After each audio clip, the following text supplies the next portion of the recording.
Hello everybody. Today in this video I'm going to talk about the 21st century learning. How should it be and how can we work for 21st century learning for the young kids. Okay, so hello, I am Narayan Prasad Sapkota.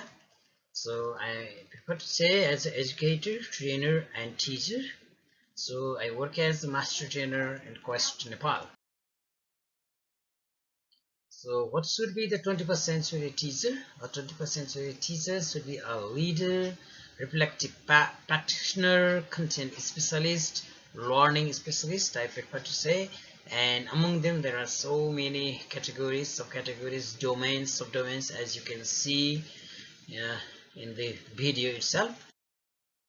So frame up for 21st century learning. Our 21st century learning should be focus on the 21st century skill.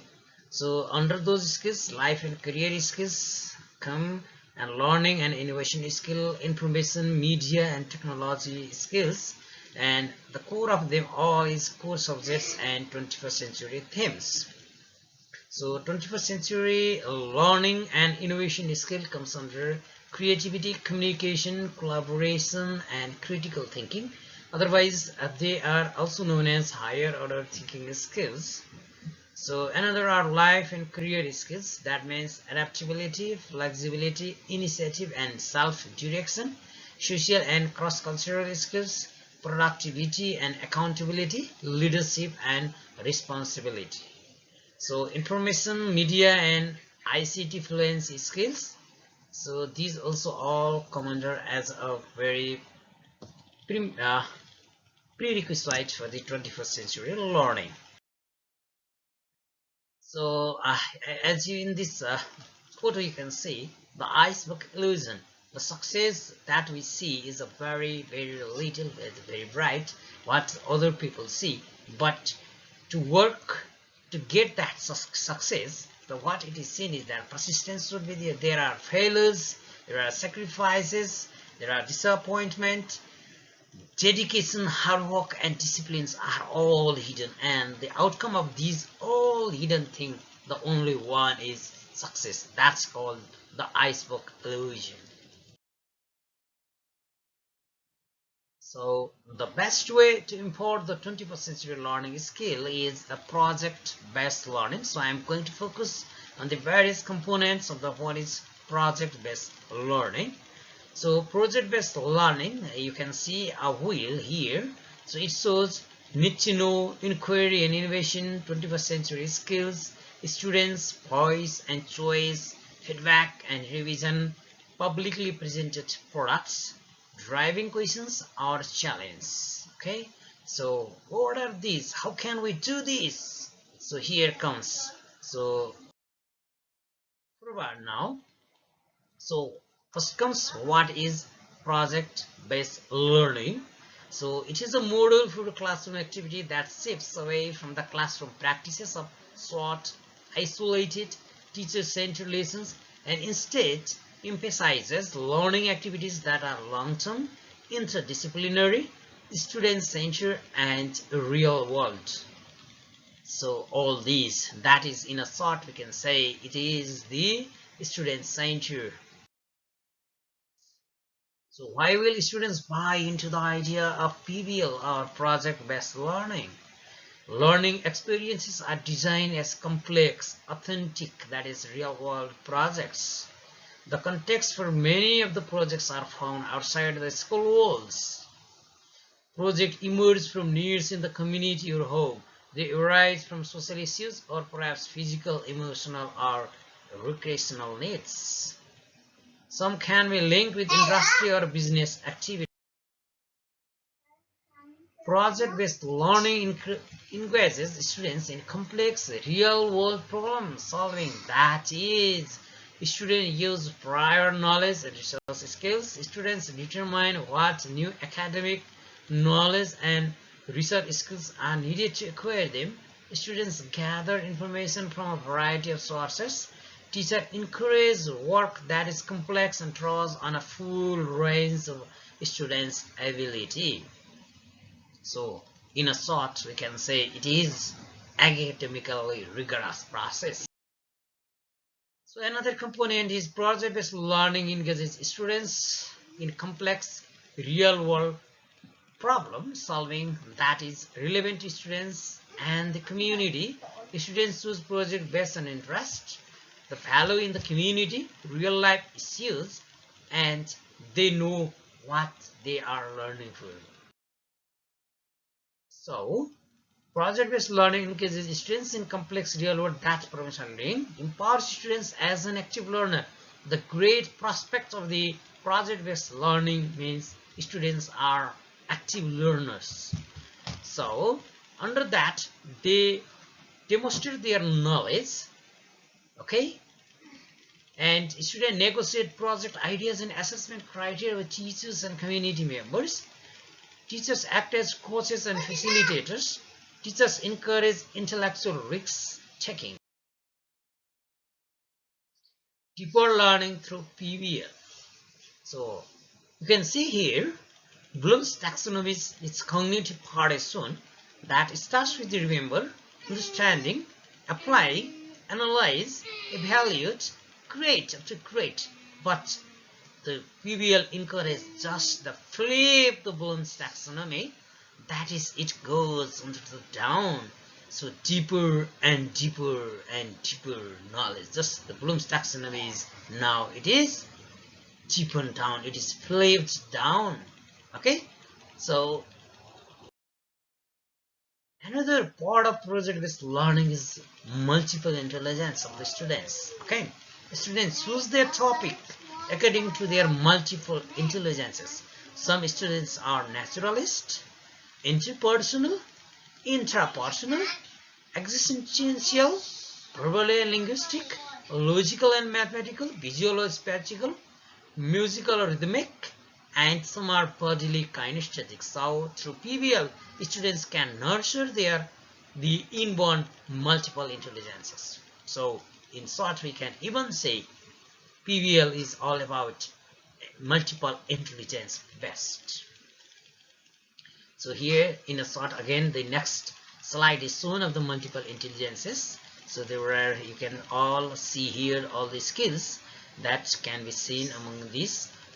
The students, there are 8 skills, so it's designed by Howard Gardner, so it is shown over here.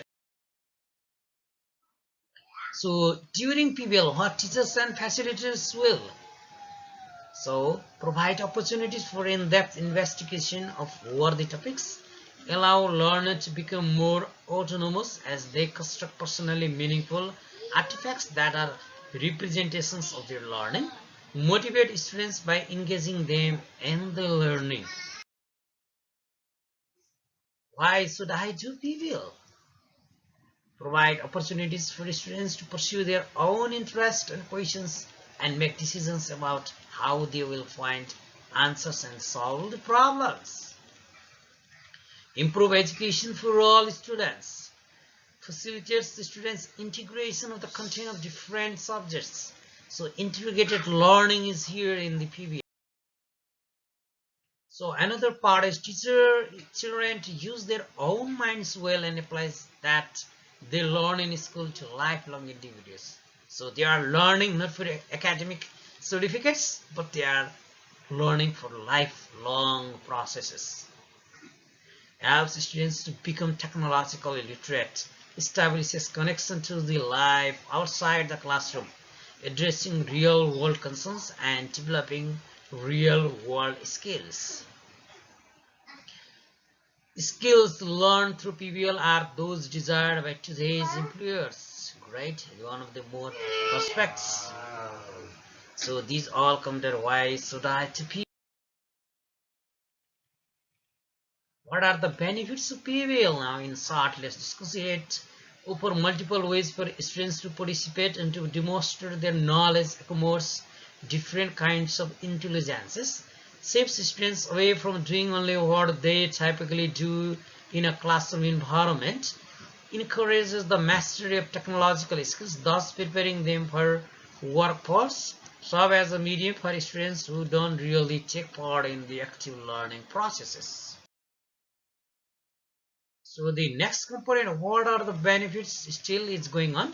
Prompt students to collaborate with, at the same time support self-directed learning. Very important part is that they collaborate for self-directed learning. Offers a learning experience that draws on the thinking and shared efforts of several individuals. Helps students develop a variety of social skills relating to group work and negotiation. Still promotes the internalization of concepts, values, and modes of thoughts, especially those related to cooperation and conflict resolution. Establish a supportive and non-competitive climate for students. So students develop the habit of non-competition and develop the supportive and the collaboration prospects. Provides a means for transferring the responsibility for learning from teachers to students. Calls upon students to explain or differentiate position to their in their project groups, that learning is more adapted to the personal and valued.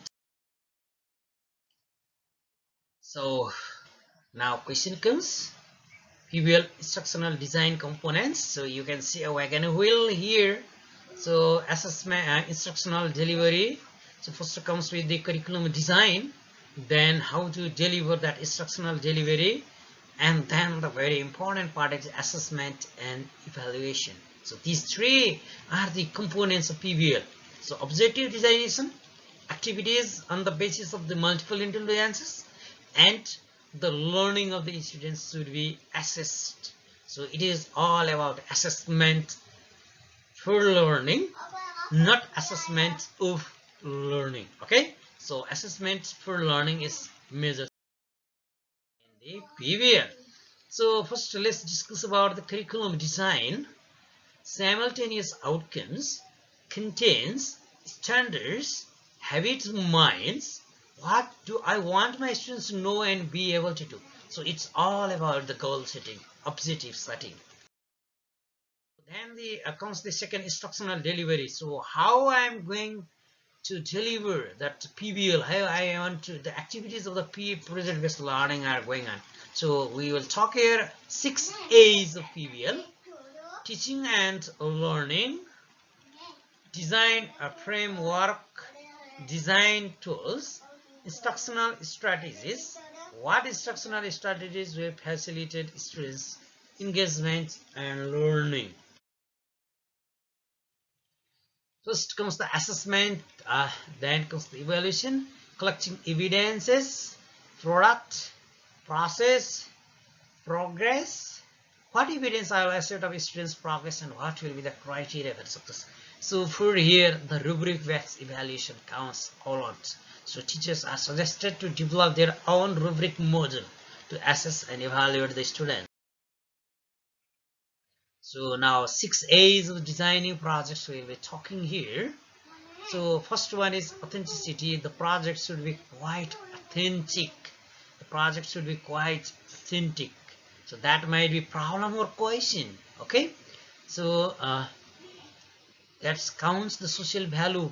That might be personal or school. The second is academically rigor. It should be academically rigor.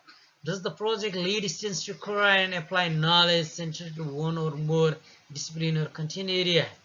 Does it challenge students to use the method for inquiring center? Okay, so more discipline, multidisciplinary approach to govern, that comes under integrated. Okay, then it comes under higher order thinking skill and habits of mind. Another one of the 6 is applied learning. So learning should be always applied. That may count to self-management skills. So solving life problems anywhere beyond the schools or anywhere in the wake of the life. So another is applied learning. Another counts is active explorations. Yes, students are always a great explorer through it. So that should be a very, very important part. Engagement is what all about, right? So and then another adult relationships. Oh yes, relationship between among the peers, the collaborators, the explorers, the supportive partner. There should be a very good rapport building among the adults or students. Okay, So then another, that in adult relationship it all comes the teacher student, the facilitator learner relationships, that all counts here. Then another one is assessment practices. So there is no any fixed way how to assess the learner. There can be multiple ways. There can be freelancing ways. There should be, and another things, the assessment should be the real time assessment. Okay, always the assessment should be the real timing. So not after project assessment. The within the process assessment also should be there. What is the learning of the learner should be there. Then another counts the skill judgment knowledge, that is mastery. How did that can be test, quizzes, reports, recitations, and to test the understanding, exhibitions, demonstration, reflections can be done through portfolios, journals, observations. So many ways can. A teacher is always afraid, always afraid their students. What is their learning? So some of the questions that might arise. What will serve as evidence of learning in students' work, processes and products? Which assessment tool should be used? Our facilitator should always be decisive. Is there an integrated evaluation which ties process, product, demonstration together? These questions are always important for the success or failure of the learner. So in the end it counts that test. Hope you like my tutorials. So for detail you can contact Narayan Sapkota 9840387232. You can either email me at narayangbs2005@gmail.com, www.facebook.com/naran.sapkota. Thank you. Happy learning.